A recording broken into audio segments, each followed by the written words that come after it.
ஒரு நகரத்தில் நித்யா என்ற பெண் வாழ்ந்து வந்தாள். அவளுடைய வீட்டில் ஒரு பெரிய கண்ணாடி இருந்தது. ஒரு நாள் அது கீழே விழுந்து உடைந்தது. துண்டுகள் தரையில் சிதறின.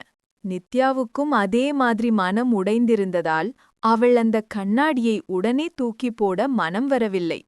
அவள் தினமும் அந்த உடைந்த கண்ணாடி முன் நிற்பாள். ஒவ்வொரு துண்டிலும் அவளது முகம் வேறுபட்ட விதமாகத் தோன்றும்.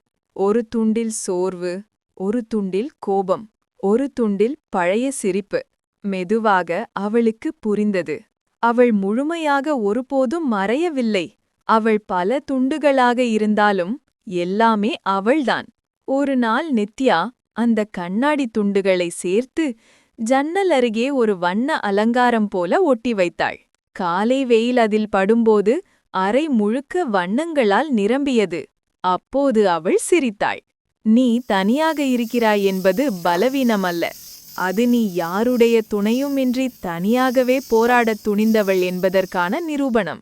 காயங்களை ஒளித்து வைத்து புன்னகைக்க வேண்டியதில்லை.